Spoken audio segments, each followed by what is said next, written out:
almost all his life, and he can say it. I try to say it, and I sound like an idiot.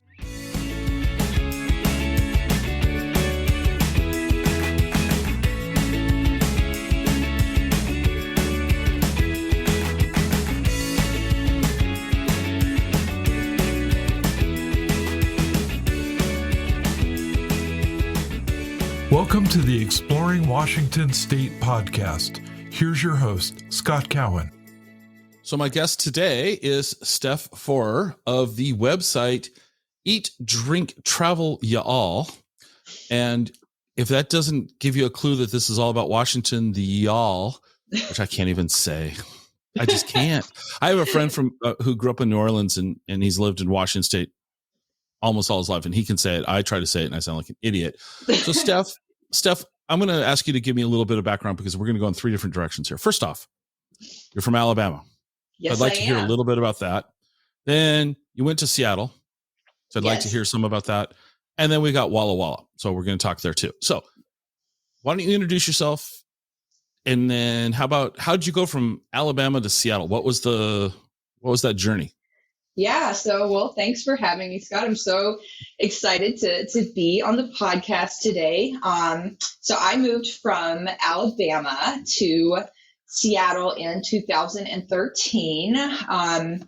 Really, the catalyst there was a divorce, was the end of something, and I wanted to start over. I got in my car. I knew I wanted to be in the West Coast. That was just after my 28th birthday. I had never really wanted to be in Alabama for my whole life, but there was always a job, a boy, just bought a home. There was always something keeping me there.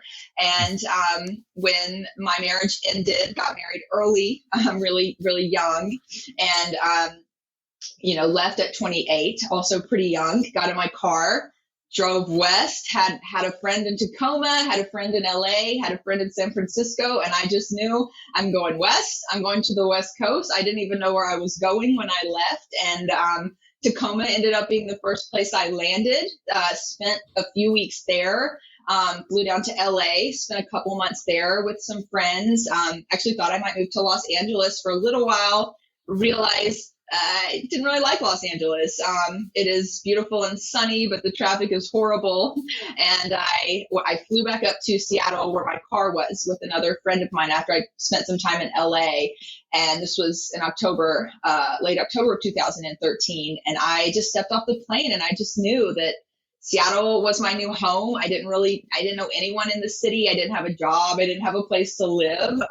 But I had some savings. I'd recently finished my master's degree in Alabama while I was working previously in nonprofits, mostly in development and some public relations. And I had started to get into social media back in Alabama because my ex-husband was a very talented woodworker, and he was one of the first people to really attack the Etsy platform, if you're familiar with Etsy selling. Mm-hmm. And I ran all his social media. So that's how I kind of got, again, as I said, I have a master's in marketing, but when I was in school, they didn't have social media classes. Now you can go take analytic social media classes, content creation, social media. You can major in social media now at many schools, which is very cool. But I just got, experience in it, kind of running the businesses that he was doing on Etsy. At the time, Instagram was not even a thing. This was probably 2008, 9.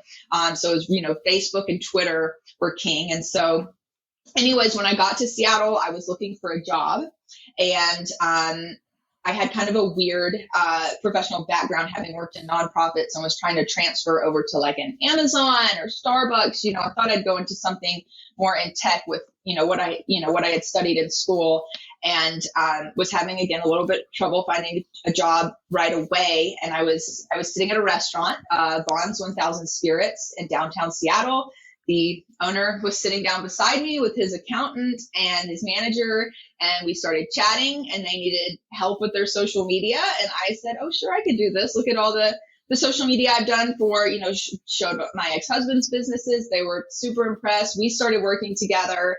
Thought that would be a part-time thing while I was, until I found a job, but it actually led to just more work.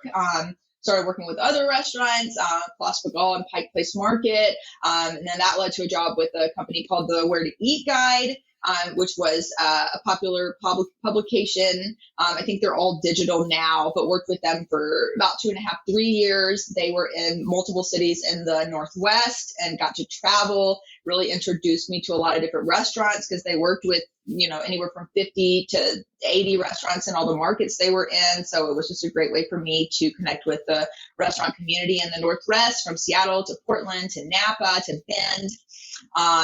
And so kind of freelancing as a social media specialist became my full-time job. I consider myself a writer by really at my core. That's what I love to do. That's what I'm good at. That's what I always fall back, is I can sit down and I can write something that I feel like is very readable for people. That's just what I feel very comfortable doing. I was not a photographer. I used to have friends in Seattle that did photography that would come in and help me shoot with clients. Shout out, thank you, Jason Trinkle, for helping me do that for the first 1.5 years. And then finally in early 2015, I picked up a camera. I just ordered the basic, the starter DSLR for $500. And I just started shooting, and that's where my photography started. And so spent almost 8 years, 7.5-ish years in Seattle, living downtown, a couple blocks from Pike Place Market, which I loved. Worked with some incredibly talented chefs and restaurants. Lots of names that you would know. Worked with Pike Place Market, Visit Seattle. Worked with Adana and Chef Shoda Nakajima, worked with a beloved restaurant, Pincho, and Belltown that's no longer there, worked with some breweries, some wineries, had a wonderful time doing social media consulting, started getting, as I was working on the back end of social media, helping restaurants and businesses. This is kind of when influencers became a big thing. I was very taken with that, and started, kind of sharing my own journey, and launched a blog in 2015. That became an additional source of income for me. And then in 2020, as we all know, COVID hit. I was working pretty much only with restaurants at this time, and all of them either closed or slashed their marketing budgets. My boyfriend was working at very, very critically acclaimed Sushi Kashiba at Pike Place Market at the time, had been in restaurants his entire life as well. And, they closed, all the restaurants closed. And so I got a job opportunity in Walla Walla to come work for a small creative firm. And we could not afford the lifestyle we were living in downtown Seattle without very much income. So we moved, and that's kind of what brought me here. It's all right. So as always, I have questions after Sorry, that was a super long answer too. It's okay. So here's my question. Here's my question. So if we were handicapping your story, and you said you were driving west and you had friends in Tacoma, San Francisco, and Los Angeles. Tacoma would not have made the cut, in my opinion. I grew up in Tacoma, and I'm like, there's no way she's going to land and end up in Tacoma. And truthfully, you didn't. You ended up in Tacoma. So I didn't, but I will tell you, it was really more about the timing of my friends. My best friend in San Francisco wasn't the right time. I had a friend in again, it was more about timing, like who could kind of take me. And to be honest with you, at the time, leaving, never having really spent much time on the West Coast, driving to Tacoma, I really thought that was Seattle. And come on, if you're not from this area, like, let's be real, they're 30 minutes away. The airport's right in the middle. You're pretty close. Well, they're only 30 minutes away, about 3 a.m. to 3:15 a.m. nowadays. Right. Traffic has gotten so. Yeah, traffic is bad. And I grew up in Tacoma, so I love Tacoma, and I want to say, I think that Tacoma gets a bad rap. I remember, when I lived in Seattle, people would you just, talk down on Tacoma. I'm like, you need to go to Alabama and then go to Tacoma, and then you'll think it's really nice because the museums are amazing. The downtown, the waterfront, there are some great restaurants in Tacoma. So just all you Tacoma people out there, I give a shout out. I'm a big Tacoma fan.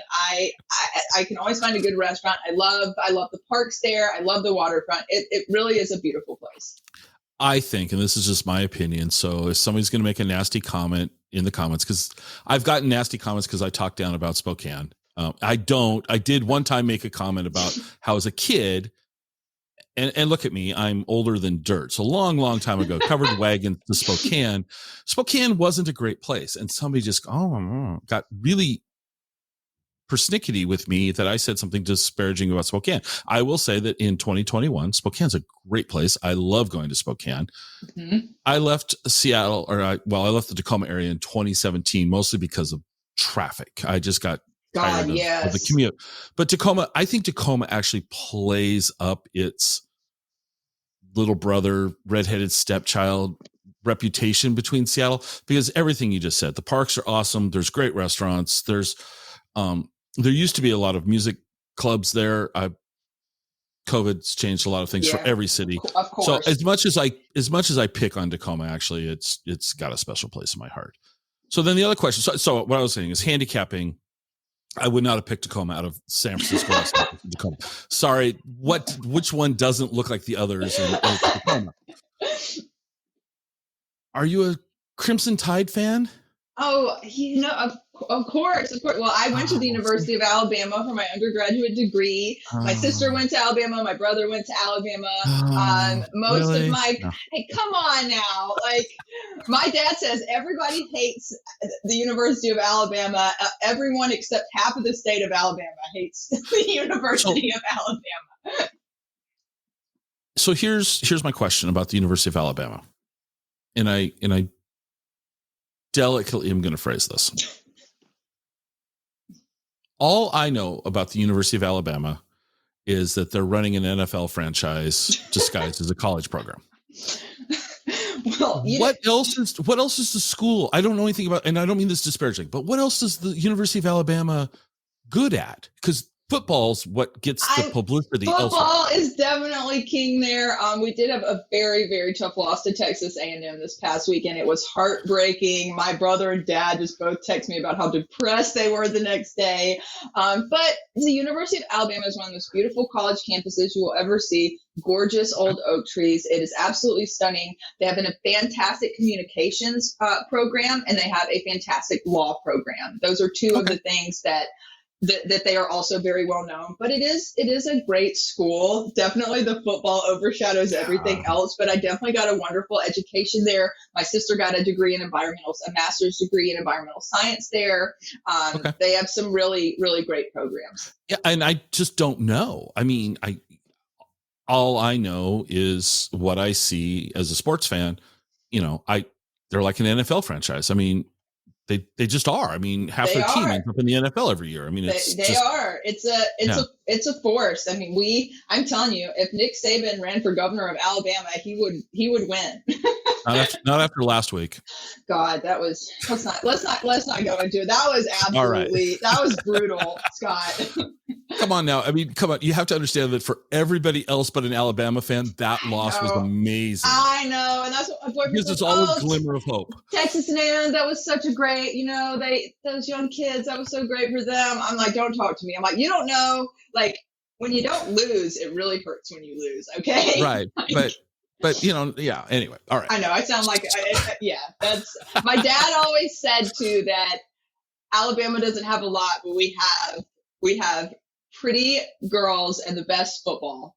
That's the University of, at Alabama. Okay. That's my dad for you.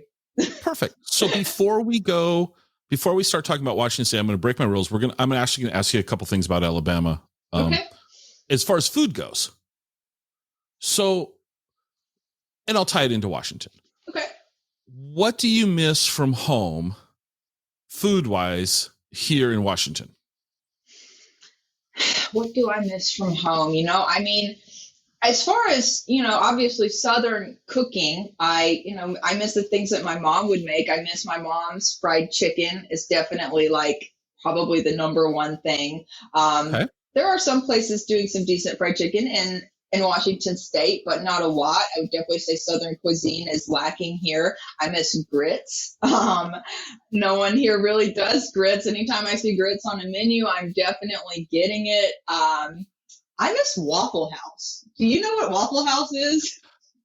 Only from the news where people get beat up, or it's kind of got a bad reputation. Don't give Waffle House a bad rep. Okay, that shocked me when I moved to the West Coast, and I was like, I swear to God, I thought Waffle House was worldwide. Like, where do you go at 2 a.m. if you need cheese eggs and like and cheese grits and toast and a stack of waffles, like, and it'll cost you $8. Like, where do you go? Like, IHOP is not the same. Shari's or Sherry, that it is not the same. Denny's is not the same. I am telling you, I have had people drag me to that. Like, no, we can get grits here. Like, no, do not take me to a Denny's and get me these grits and tell me that it is on par with Waffle House, because it is not. At a Waffle House, you sit down, it's all open, you see them cooking your food, and I mean, it is just, you get your breakfast special, and then it'll be like $4. I'm not exaggerating. So I didn't see Waffle House coming out in this podcast interview, but just because you asked me,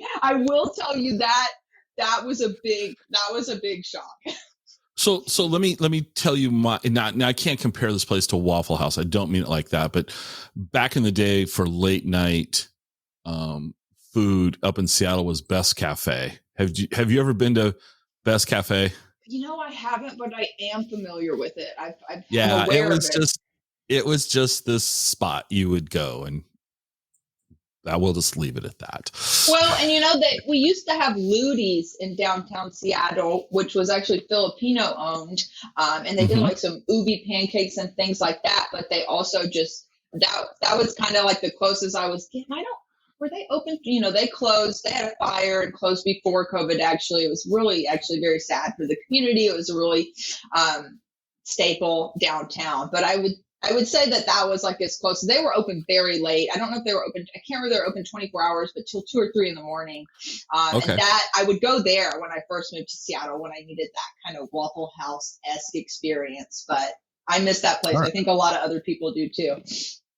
All right. So the last question about Alabama is, how's the coffee in Alabama? Scott, I can't imagine that it is fantastic, but I will also tell you, I didn't really get into coffee until I moved to Washington State. Well, that is part of the requirement to be allowed to be a resident here. You have to be fluent in coffee. Okay. Absolutely. So, but just judging on going back, and I lived I grew up in Montgomery. Actually, my parents lived about half an hour outside of Montgomery, but that's where we went to school. That's where my mom worked, because I'm from a teeny tiny town without a stoplight. And I will say that since now that I'm going back and have had a lot more experience in the food, coffee, hospitality industry, there are some really cool, impressive coffee shops that have popped up. Not a lot, 2 or 3. In at least the Montgomery area, the capital. And now I can't think of the name. It's like escaping me, but like Cafe Louisa is an amazing bakery with good coffee in the Cloverdale area. There's another great coffee shop. Yeah, there's about 3 at least in that area. And I would be willing to bet that there is some pretty decent coffee in Birmingham, which I have several cousins that live there, and I haven't been there in a couple years, but it has really evolved, that food scene, and they've gotten a lot of attention nationally just from different chefs and restaurants in the last few years. So I think especially like the Birmingham area has really come a long way.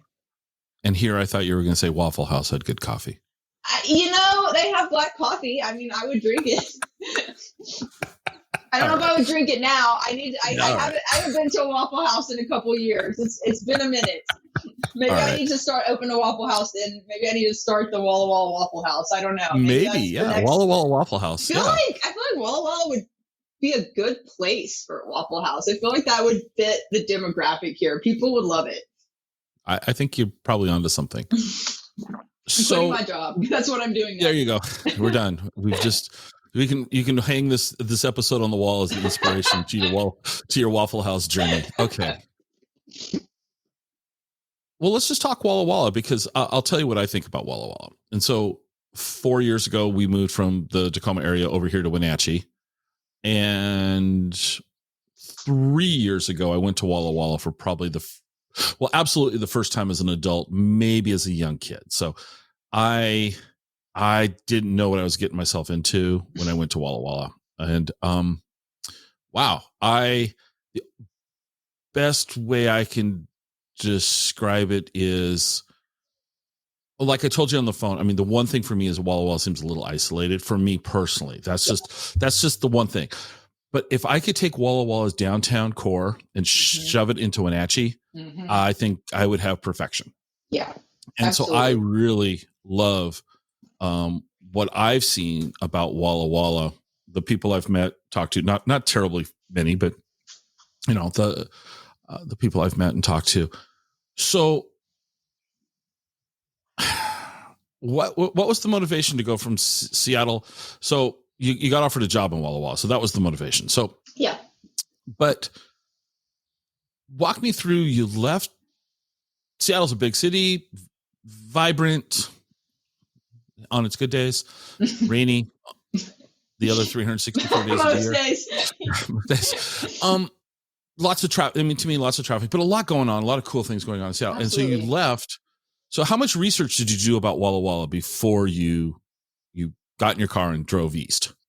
Well, and I guess I didn't preface this by saying I had been to Walla Walla at least 2 or 3 times before. So I think it was 2016 or 17. I was brought over by a PR firm to stay at the Marcus Whitman Hotel, who had just undergone a renovation, and they toured us around the city. And I think that was a project with the Marcus Whitman Hotel that the PR firm was representing. They brought several writers and influencers over from the Seattle area. I immediately loved it. The first time that I visited, I loved wine. There's a lot of good food here.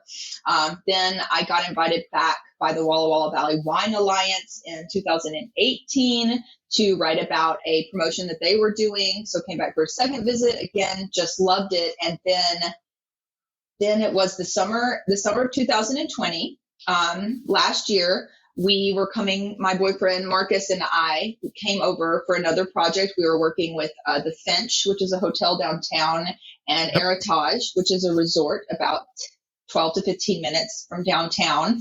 Both beautiful, beautiful properties, very different, coming to write about them and work with 2 different PR firms that we work with a lot. And while I was here, I had a friend that was that has this, like I said, a small creative firm here. We went over to his house for dinner. This was COVID, so it was outside, we were all around the fireplace and grilling and stuff. And he had it's just a few people that worked with him, maybe 2 or 3 employees, not a big firm, but one of the girls was leaving, and he was like, well, if you need a job, if you want to work for me, like, let me know. And we were driving back like the next day, and we're like, my boyfriend's like, we're not moving to Walla Walla. And then like within a week, we're like, do we want to move to Walla Walla? Because I had always loved it. And I think for my boyfriend at first, he was like the same as you. It's like, it's isolated. And also it's like, we love being by the water. And so we are kind of more in a desert climate almost. There is water around. There's little rivers and streams and stuff. And we've definitely found places that we enjoy. But just, as I said, we lived 2 blocks from Pike Place Market in the middle of downtown Seattle. If you have not been to Seattle lately, it is not the same city that it was 2 years ago. I thought that I would buy a condo in perhaps the Belltown, Capitol Hill downtown area in the next, in the next few years, and Seattle would be like, that would be my forever home. That's what I thought. That's what I was on track to do. But with all of just 2020, I saw downtown get destroyed. I saw it burn during the protests, right? Like I'm like 3 blocks from my apartment. I saw everything graffitied and shut down and boarded up from, Capitol Hill to Belltown to Pioneer Square. I mean, go walk around Pioneer Square. Everything's still boarded up. It's just, it doesn't feel safe in that area. The feel of Seattle has changed, and we were paying just, my apartment, our 1-bedroom apartment in downtown Seattle was $2,800 a month. And, it may be worth it to pay that to live downtown when you have the art museum, the Seattle Art Museum across the street, when you have the symphony a block away. All that stuff's closed. All the restaurants are closed. You're paying so much to live in this place that you're not getting any of the benefits. You couldn't use the gym I'm paying $2,800 a month. I can't go to the gym. I can't use any of these amenities. I can't, the market, thankfully Pike Place stayed open and kept me sane. But so many things just closed, and just really seeing the city just get torn apart. It broke my heart because I love Seattle. And again, always thought I would be, ever since I got there, thought I would kind of be there forever. And, who's to say I won't go back? We did buy a home here, so we're here for a while at least. But on that note, we could have never bought a home in Seattle. We were both making very good money, but we could have never afforded to buy a home, a house in the Seattle area. So, my mortgage is $1,000 less a month than my apartment was here. And I'm living in a beautiful, home that's 8 years old. So, there was many reasons, just, getting older and sick of throwing money away on rent and sick of paying for, again, it was worth it to me to live downtown where I could walk to coffee, walk to the museums, things like that. But when you're just trapped in your apartment, and you're downtown and it feels almost dangerous, like it was a really sad time, and it's definitely coming back. And I'm so happy to see that things are reopening. And every time I go back, it's a little better. And that city has my heart. I always say that the city of Seattle, it saved me from a really bad relationship that I was in. It was just my solace when I moved there. I fell in love with it, and it is a wonderful, beautiful place. And I'm excited to see it just continue to rebuild. And I do think it's going to course correct. I think ultimately it will course correct, and things will take care of itself. So you're in Walla Walla. Yes. And so I have a schoolboy crush on Walla Walla. Let's call it that. I'm very enamored with Walla Walla. But first off, we're going to talk about Walla Walla, but there's a really important question I have to know the answer to. Okay. And it's what's the best coffee in Walla Walla? Oh, well, that is a very easy one for me. I can tell you the best coffee is Carte Coffee, CARTE coffee.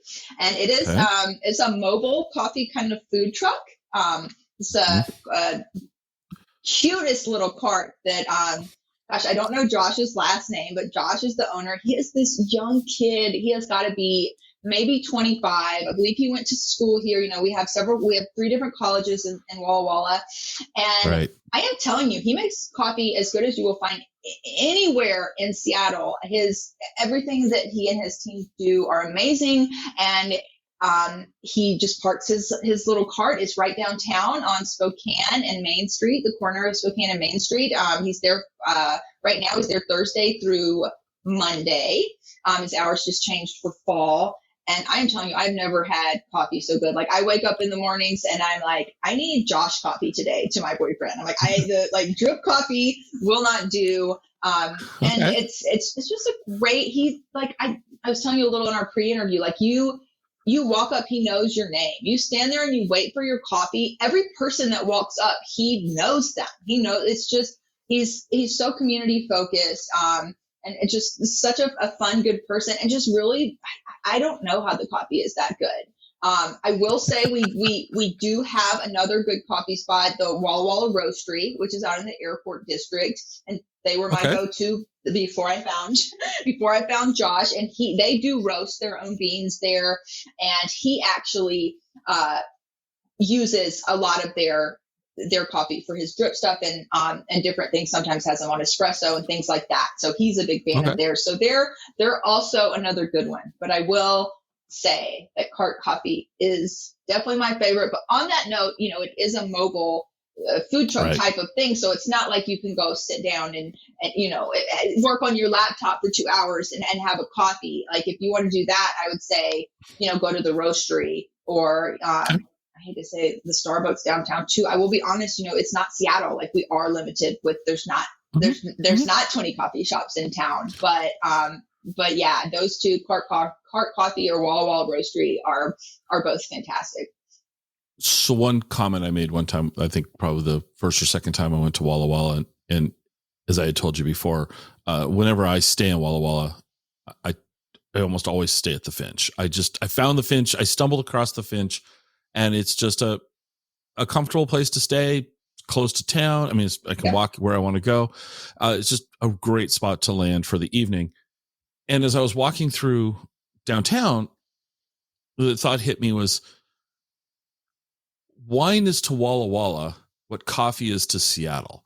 And in other words, I don't think you could, if you could walk around the city of Walla Walla with a wine glass in your hand, I think that they have strategically figured out how many steps it would take you to complete drinking your glass of wine. And then immediately there is another place for you to get another glass of wine. Just like in Seattle, you can have a cup of coffee, and then just when you're finished, there's another coffee shop.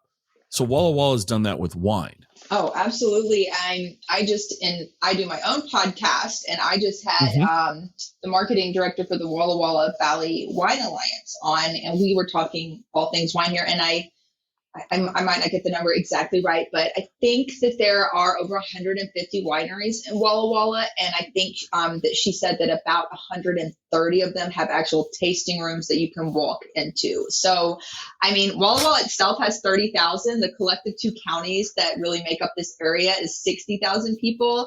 I mean, that's not very big. And we have, 120 to 140 wineries that you can walk into and taste wine. So yeah, there's definitely, I mean, if you walk downtown, I mean, forget about finishing your coffee or wine before you could, you step out and they're right next to each other. I'm not sure. There's got to be at least 20 wineries in that tiny downtown corridor, if not more. If not more. And I think what I had read one time was like there was 120 wineries. So the fact that it's still growing. Oh, it's growing so fast. And I mean, it's been exponential. I mean, because I think that the wine boom really started here like in the late 90s, early 2000s. And it's grown so quickly. I wish I had those statistics for you, but if you do the homework, it has been crazy just how much wineries have just blown up in this area. But it's a great wine. It's a great grape growing region. It's a rich agricultural hub. There's a great viticulture school here. So a lot of people come here to go to school to learn how to make wine. Which school is that? Let me interrupt you and say, what school is that? Are you talking WSU? No, I'm talking about there's a viticulture college in Walla Walla. So it's a college to learn. Yes. And so they teach you all about, and I'm blanking. I don't know if it's just called the Walla Walla Viticulture School. If you just typed in Walla Walla Wine School, it would pop up. My brain is not working right now, but a lot of people come here to go to school. And from what I understand, the curriculum is, I think, 2 to 2.5 years long. And the first half you learn all about grape growing and the science of it and the farming of the grapes, the weather patterns, and then I think the last half of it is about actually the wine making, what goes into that, like the process, the chemicals, the things you put into it, the science behind it in that way. And then a lot of people, I think, fall in love with it when they come here to learn how to make wine. And I've had many winemakers in the area on my podcast, and I think all of them went to school here to learn how to make wine. Interesting. Very interesting. And as I told you, before, my palate, I do not have a sophisticated palate for wine. It's not that I appreciate it, but I don't appreciate it because I'm not nuanced. I'll either, if you were to pour 3 glasses of wine, say, tell me which one you like. You might not like, I might go, oh yeah, that Franzi is pretty good. If I didn't know it was Franzi, it's just, I'm not the guy you want blind taste testing your high quality wines. But I will say, I have a friend down in Texas who, not really a big wine place either, but he's passionate about wine, and he's passionate about Napa Valley. Mm-hmm. Okay. Mm-hmm. And I saw something online, I don't know, probably on Pinterest or something. I saw a t-shirt, and I want to find this shirt. I've scoured the t-shirt shops in Walla Walla. Nobody currently has it, but the shirt that says Napa is for auto parts, Walla Walla is for wine. Oh my God, that's amazing. It's absolutely brilliant. I think, Walla Walla, I think from a marketing standpoint, I'm I default to sarcastic. I just thought that was an amazing shirt. I must find one and send it to him just as a. Well, send one to me too if you find one, because I love that. I just thought it was awesome. And so I'm going to ask you to talk about wine in Walla Walla, and I'm not going to have anything really to contribute. But so what I do know here, I'll tell you what I know about wine in Walla Walla. The Bledsoe family has a winery, and Drew Bledsoe grew up in Walla Walla, played football at WSU, played for the New England Patriots in the NFL. Yes. There, I've exhausted my wine knowledge of Walla Walla, and all of it's football. It's all football. It's all football related, but it's accurate. You got all that right. Yes, he does. He has a winery here. They have a tasting room downtown. I actually have. That's one of the ones I haven't visited. I'm a bit of a creature. Because you've only got 100 to go. Only 150 to go through, right? I know. My boyfriend and I keep saying, like, we're just going to get an alphabetical list, and we're just going to go one a week. Like, we're not going to, but we have 3 years later. Yeah. You'll have more. You can literally do that for over 2 years, and you wouldn't be done. But yes, it's an incredible wine region. So many wineries, and we're very close to Oregon, actually. So the Walla Walla Valley AVA actually includes part of Oregon. So one of the wineries that I work with as a social media consultant is Roti Cellars, and they are in the Rocks District, which is a very special like sub-region of the Walla Walla AVA. It was, I don't know how many years ago. I'm not a scientist. I should know this, but it's, I don't know, let's say 10,000 years ago. It was a river there. There was a big flood, and it created just this very unique environment where it's like a 2 by 2 mile area or something. It's very, very small, but it's just covered with rocks. And it actually is very similar to one of the wine growing regions of France, because at first people were like, you can't plant grapes there. It's rocky. It's, vines are not going to grow. Well, and I can't think of his name, but someone came to Walla Walla and was like, this is like France. Like, we should plant grapes here. And now the Rocks District is one of the most special and one of the most interesting, unique. That's where people want to go. One of the top things they want to do when they come to Walla Walla is go to the Rocks region. And there are only a few wineries out there, and not too many wineries that are able to source grapes from that area, because again, it is very small. But Roti Cellars, who I work with, that I just kind of, I'll save you the long story, but I kind of just fell into working with them. I got very, very lucky, and they are one of the most prestigious wineries in Washington State, definitely in Walla Walla. And they have a stunning tasting room out in the Rocks region overlooking the vineyards. It is absolutely beautiful. My boyfriend also works with them, so I'm out there a lot, several times a week. I always say he has the best office because he gets to go out there and just look out to the Blue Mountains and over the vineyards. And it's just gorgeous, this very special area, and it produces just like a very different kind of funky kind of wine. And I feel like I kind of trailed off from your question, because instead of talking about the wine region as a whole, I narrowed in on the Rocks region. But it is a very special, it's a very special small, like I said, sub-region of the Walla Walla AVA. So you keep mentioning AVA, and for those of us like myself, I know what I've seen is there's multiple AVAs around the state of Washington. And for the life of me, I have still yet to figure out what AVA means. An AVA is basically just a different wine growing region. And so I cannot tell you actually how many there are in Washington. I know that we actually just designated a new one. And the past couple, I read about it, I got the press release, but I can't tell you the name of it. But we've got like the Red Mountain AVA, we've got the Walla Walla AVA. Those are the two big ones that I think, if you go to like, if you go to, there's probably 100 different AVA, just different wine growing regions, and they produce, that's what affects the wine so much is the soil, is the climate, is the temperature, if we get smoke, things like that. And so they're just like different little areas that make up different wine regions. I hope that's a sophisticated enough answer. I'm not a wine expert either. Okay. Yeah, I know one of these days we'll get somebody, we'll get a wine expert on, and maybe they can tell us the technical of yes, this. Yes, I could definitely point you in the direction of some winemakers who are more knowledgeable than I am, because I'm really just answering. I work kind of alongside these people, photographing them, writing about them. And now that I have been through an entire year living in Walla Walla, I have seen the process from beginning to end, from harvesting the grapes to pressing the grapes, to aging the wine, to then bottling it, and then aging that if you're going to, and then distributing it. Right now, we are actually going through harvest. The very end of harvest. Harvest was very early this year because we had a very hot summer. So basically everyone here in Walla Walla right now is very, very tired, because pretty much everyone is tied to the wine industry, and harvest is like my boyfriend worked harvest last year with a different winery. He was working 7 days a week, got a day off here and there. You're working 12-hour days, starting at 7 in the morning. You're working till 5 or 6 at night.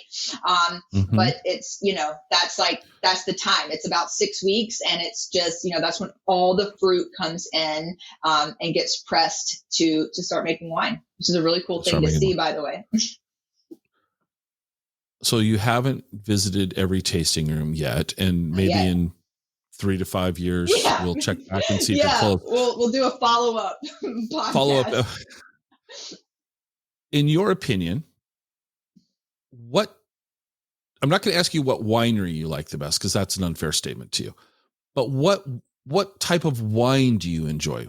Are you a big cab fan? Do you like, box wine? They've got some good box wine out there. I will tell you, my boyfriend and I are not above box wine. You will see box wine in this house from time to time.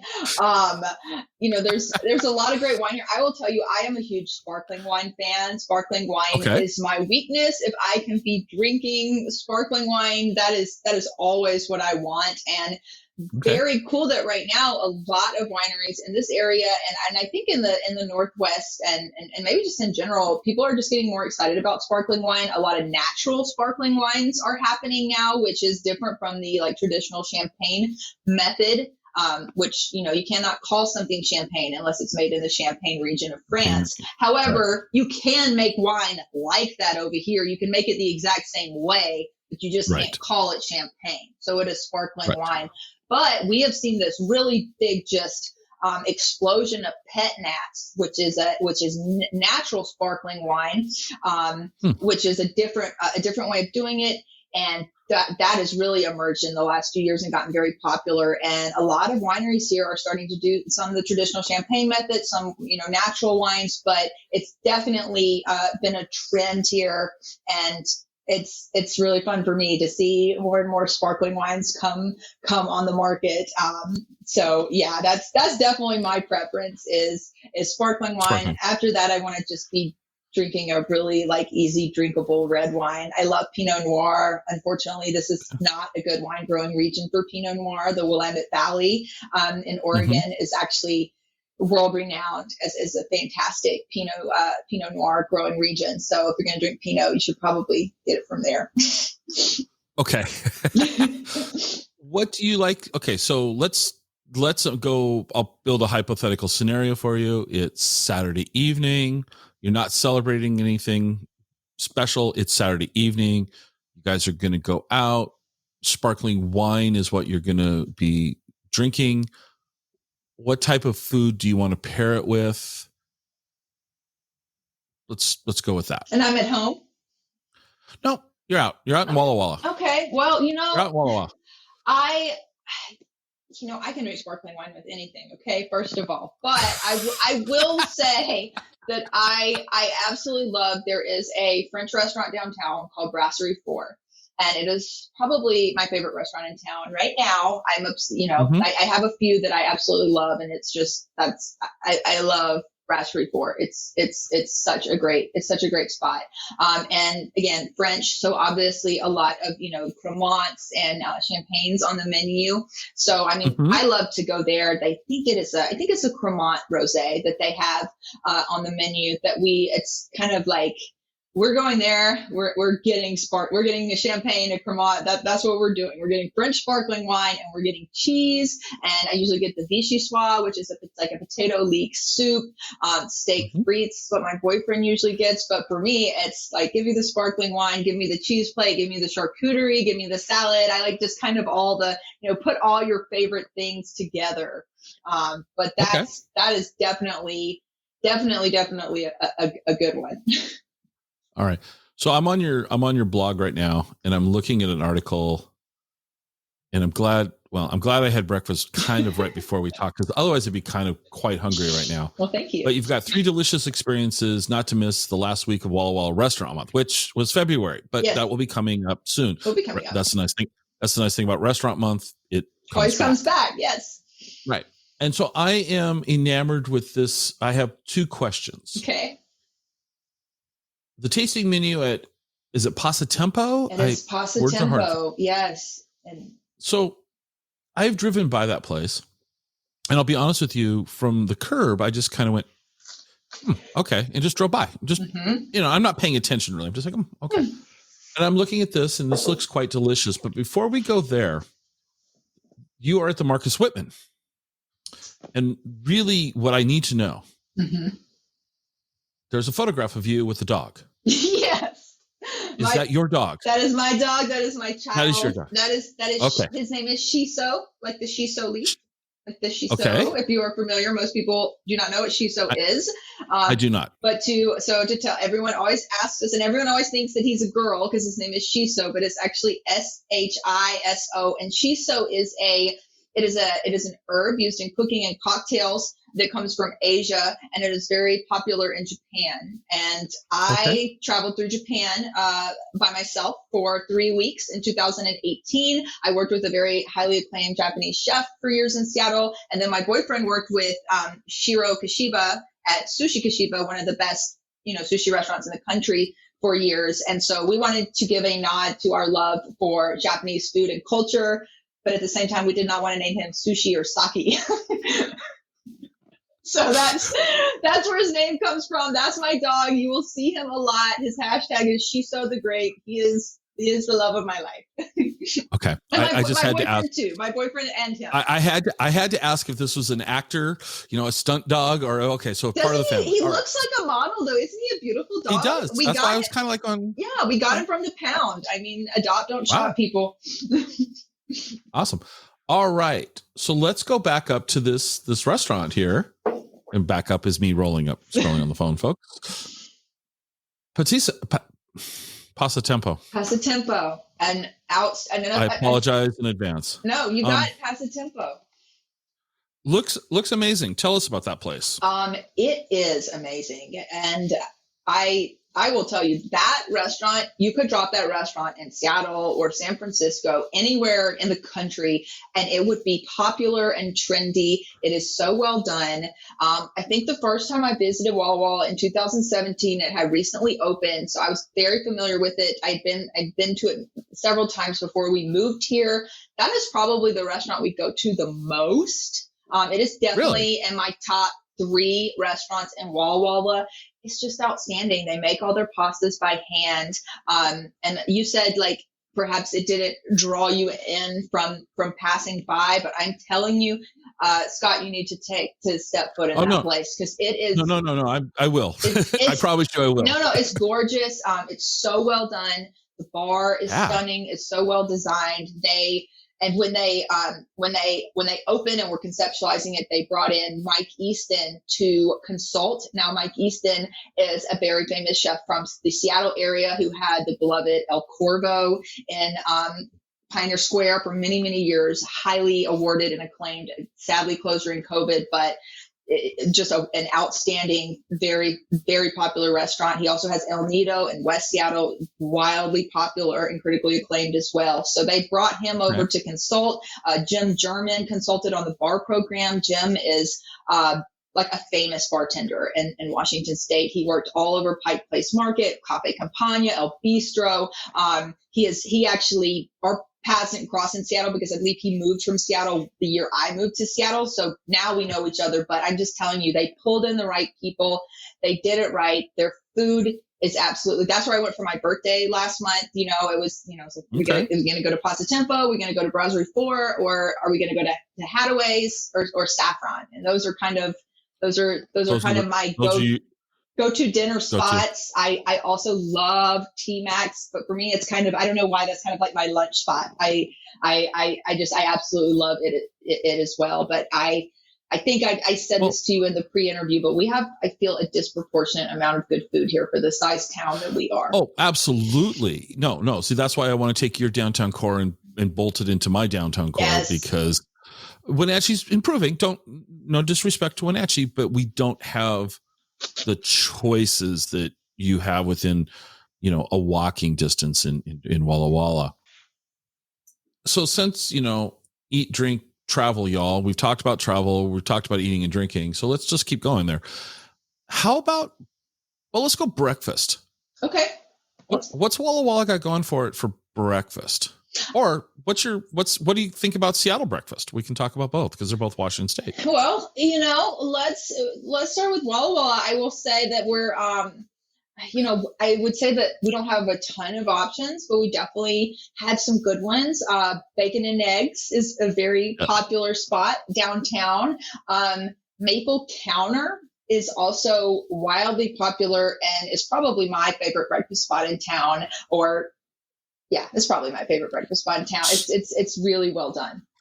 So what are you going to order if you're there? I mean, it's Maple Counter, so you have to get pancakes, right? Like okay.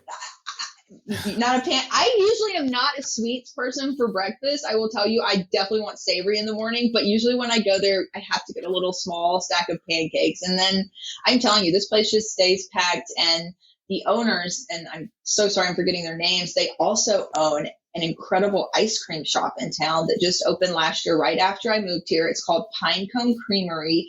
They do like 20 to 30 different flavors of ice cream. They do different things every month. They always have three different vegan ice creams on the menu, and they are good. Not that I'm a vegan, but I just, you know, to taste it, I'm telling you, it is, again, Pinecone Creamery. It is so cute and well done.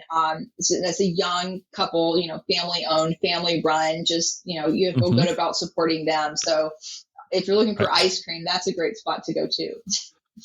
Yeah. So the reason you were saying pancakes, then I kind of went, is I may be one of a very, very infinitesimal small slice of the population that's not a big fan of maple syrup. Oh, just leaves me. It just doesn't. Yeah,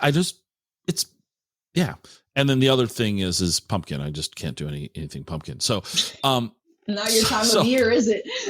No, it's really not. See, that's kind of this is, you know, you guys are all like, oh, it's fall. And I'm like, oh, it's fall. Yay. No, just kidding. I actually love fall. I do too.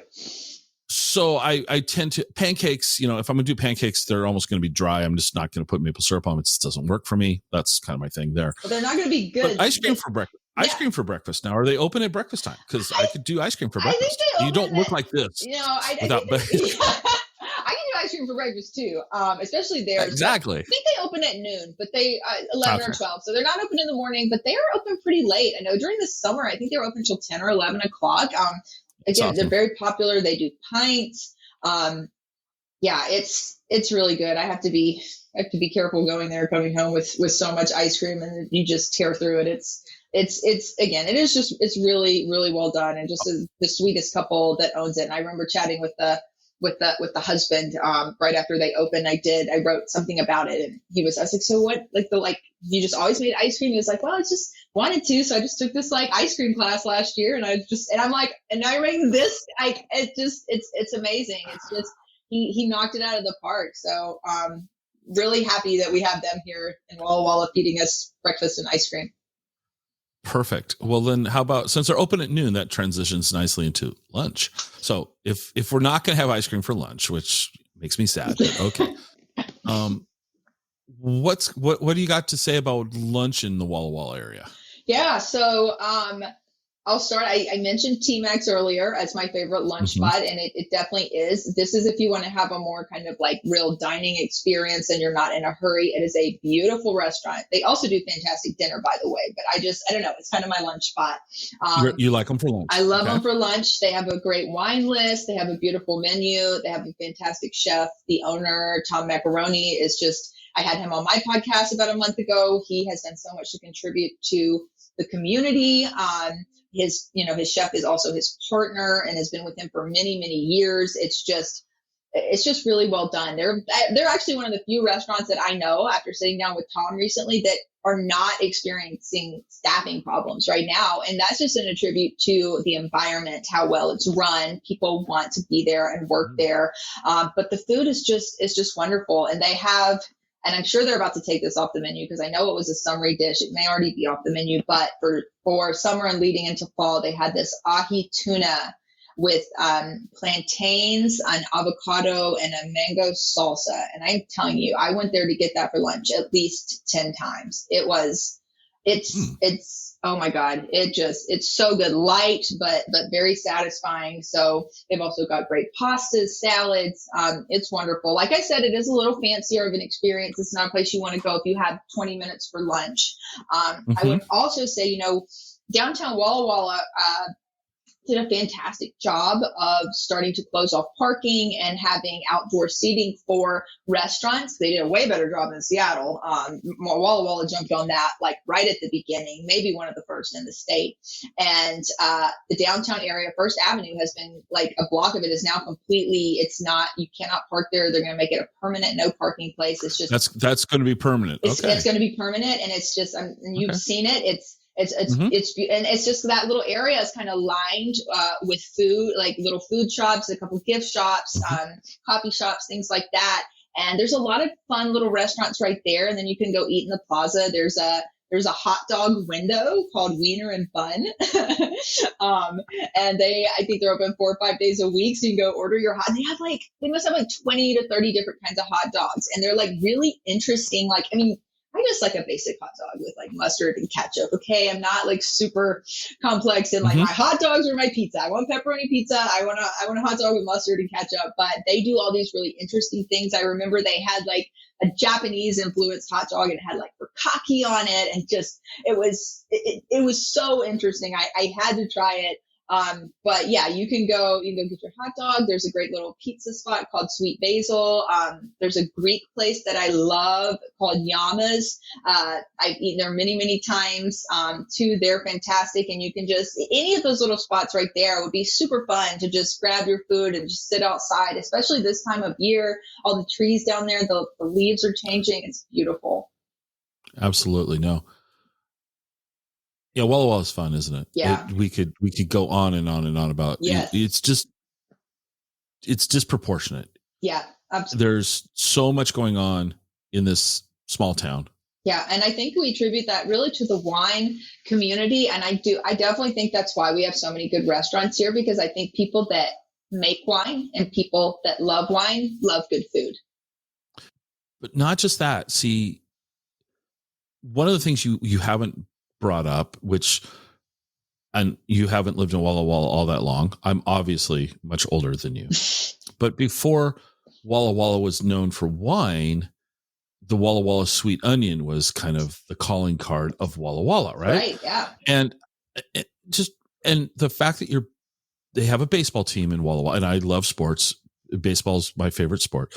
The Walla Walla Sweets baseball team, but their mascot's called Sweet Lou, which is an homage to both the Onion and Lou Piniella, who was the manager of the Mariners during their most successful time in their pathetic existence. Okay, I didn't know that. You're teaching me something. Yeah, so I just thought, any team, and that's I'm telling you, Sweet Lou is the homage of those two things. I know it's the Onion because I have one of their hats somewhere around here. And anyway, I love the fact that Walla Walla, like Wenatchee, they both have teams. They're both in the same league. Our Wenatchee's team is the Apple Sox. Get it?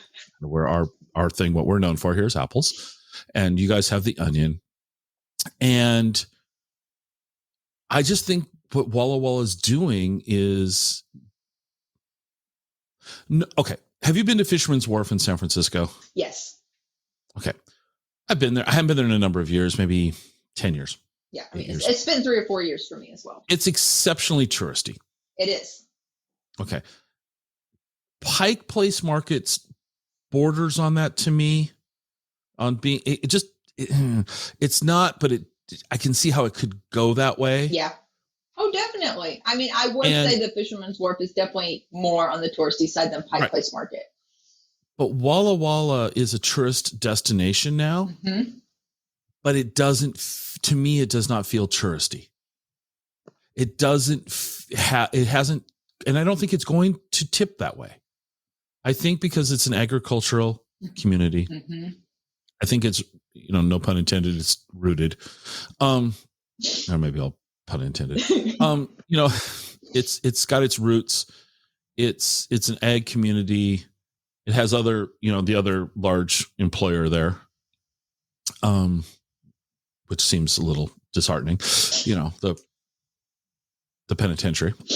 Yes, we do have one of those. Yes, I mean, you do. I mean, but I just think Walla Walla's got a lot going for it. I really, really do. And I'm kind of jealous that you're living your best life there from that as the home base.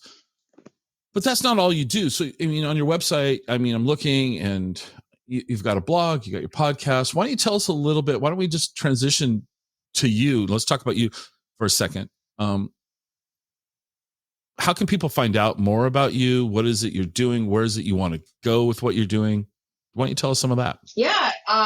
Well, you can find me on Instagram, Twitter, TikTok at Steph Forer. My Facebook and my website are Eat, Drink, Travel, Y'all. That's also the name of my podcast, which can be downloaded anywhere from anywhere you can stream a podcast. You can download that. We just recorded the 24th one. I just started this year. Nice. So I'm in as many places as I can be. Bandwidth only goes so far. Yeah. But yeah, it's always so hard for me when people ask me what I do, because it depends on what day of the week it is or what month it is. I'm doing a big project right now that I'm wrapping up with Facebook, and Instagram was one of the influencers that they selected to help promote Reels on Instagram, helping to integrate that more into the Instagram experience. I'm about to wrap up a 3-month project with them. I am working with a few wineries on a retainer basis as their social media manager. Social media managing and consulting was really how I got started, and is still a good portion of my income. I do writing. I've written for the Walla Walla Wine Alliance. I've written for the Washington State Wine Commission. I've written blogs for Alaska Airlines. And then of course, write for myself, as well as other, one-off contracts that I've done different things for, guest blogging and writing and things like that. I do photography sessions if someone needs that. I don't consider myself, I do consider myself a photographer, but that's definitely not my primary source of income. It's kind of a tool that I use. And I do think that, my photography has definitely come a long way. I'm completely self-taught. And yeah, I don't know exactly, what my goal is, because I feel like it changes every day as new opportunities present themselves. We're in kind of an ever-changing world with social media, and it's evolving, and I have opportunities today that I couldn't even imagine 2 years ago, and 5 years ago. I do know that I love food. I love wine. I love the hospitality industry. I love telling the stories of the individuals in the hospitality industry. I love being in a kitchen with my camera, or a winery with my camera. I love sitting down with a winemaker, a chef, a restaurateur, a food marketer, anyone that's in, the hospitality industry, learning about them and what they do, and sharing that. And I just fell in love with food when I was maybe 18 years old, and it all stemmed from wanting to cook healthy meals at home for me and my boyfriend at the time when I was in college, and quickly learned it just kind of mushroomed. Healthy food was a little boring. I actually do. You wouldn't know from my Instagram, but I actually am fairly healthy. I eat a very high plant-based diet, but I also indulge a lot. But that's where my love for food started. And then I just got really into food television. Never thought that I would be somewhere where, I've worked with chefs that were, on on Top Chef and been to been to some of the best restaurants in the world. And, getting to live by Pike Place Market. Like I never dreamed, 10 years ago in Alabama that I could be having experiences like this. So, I feel like my goals are definitely evolving. But, at this time, just continuing to work on being a social media manager and continuing to expand my presence online so that, my website and my social media can, generate more and more income for me. I'm really trying to get more into like merchandising and affiliate linking right now to, create some more kind of income that's, kind of passive, that I'm not having to, you do actual work, you set up and it kind of goes. So that's one thing I'm working on more right now. But, any kind of social media consulting or content creation building, I work with a lot of food brands, a lot of wine brands, and that's probably the bulk of my income right now is sharing different brands online. And then, obviously the social media consulting, but we'll see. I know that, I'd love to be writing for Food and Wine one day. Perhaps that's in the cards. Maybe it's not. But I think there's a number of directions I could go. And I will say, I definitely like being a freelance person. When I did move to Walla Walla, I did briefly, take a job here with another person for a small firm. It was not for me. I like setting my own schedule. I like having creative control over what I'm doing. I like being very hands-on with my clients, and I am very hands-on. So I feel, I don't want to say I feel like I'm on vacation every day, but I really do. I feel like since I left Alabama that I've never really had a real job, yet I've made more money. I've every year made much more money than I was at my desk jobs in Alabama. Sure. So I've definitely, had some success, big setback in COVID, but things have come back really well. So I am just really, I feel very, very fortunate, and I have worked very hard to be able to just work around, the passions that I love. That's awesome. I'm going to put you on the spot. Okay. You didn't know this was coming. This is putting you on the spot. Okay. How much have you traveled around the state of Washington? I would say quite a bit. Pretty extensively. Okay. I'm going to put you on the spot.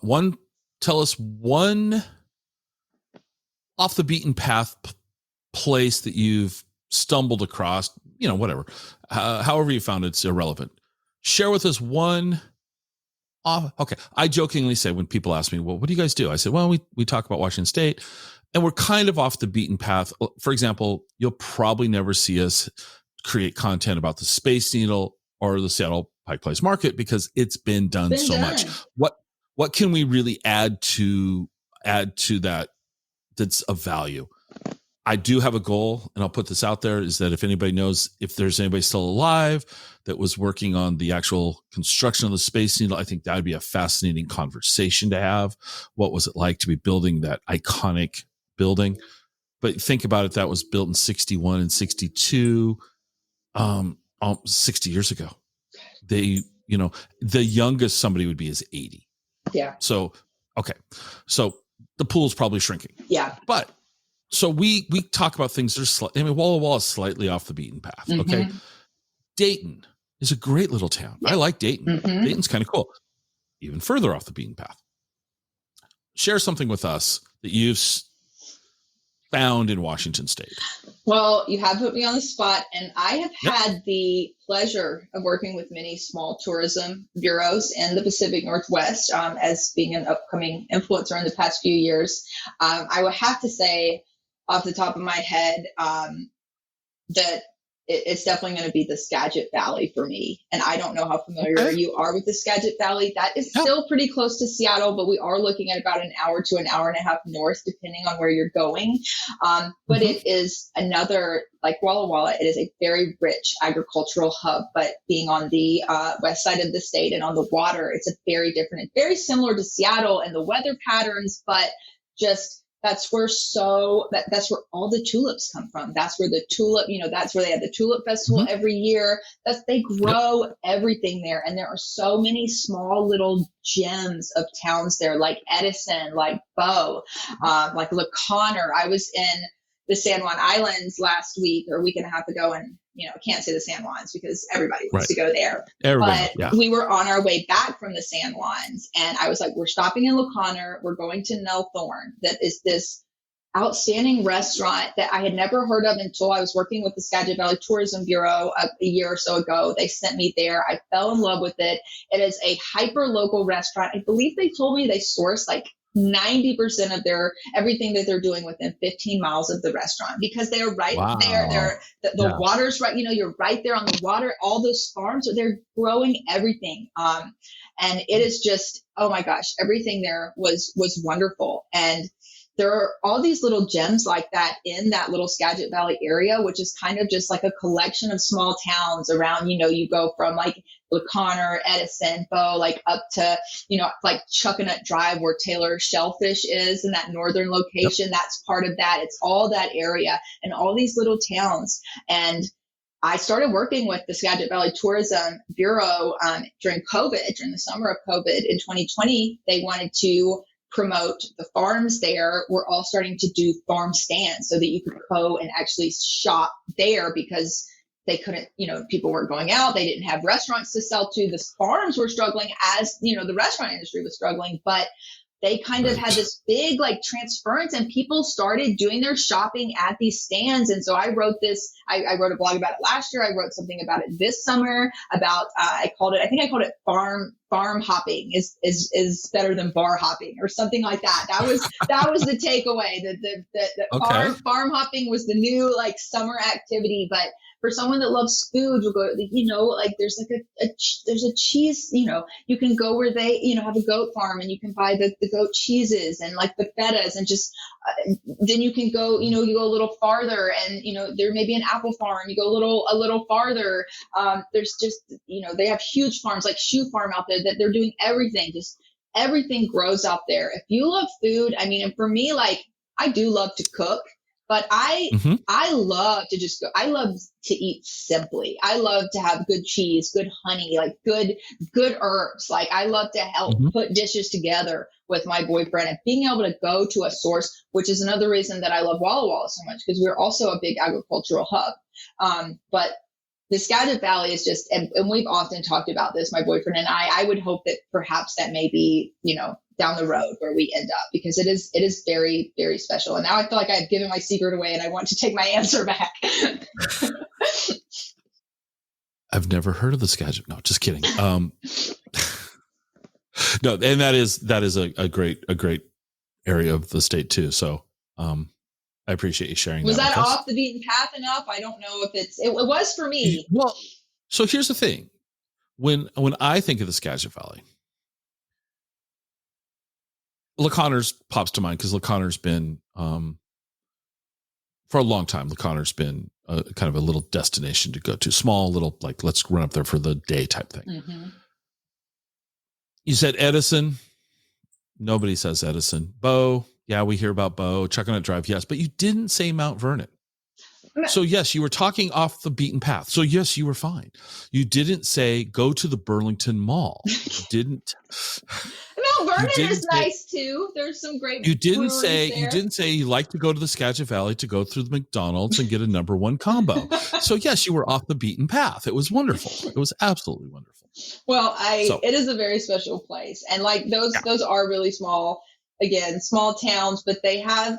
I'm shocked at the cool places that I've found there. And I could never name them all, but I do, as I said, I have multiple blogs on the Skagit Valley. If you cruise my website, I'm writing about them every few months because I work with their tourism bureau a lot. And it is one of my favorite things to work on. And we'll put a link to your blog in the show notes for all of this as well. So I'm just going to say thank you so much for making the time today to sit down and chat. What did I not ask that I should have asked?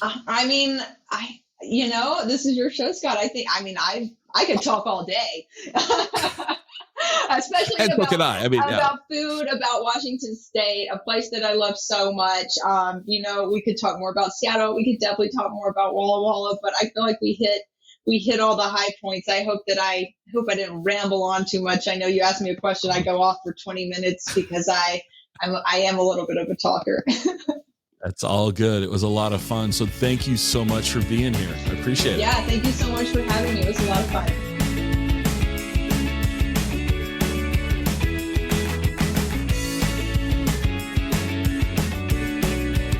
Join us next time for another episode of the Exploring Washington State podcast.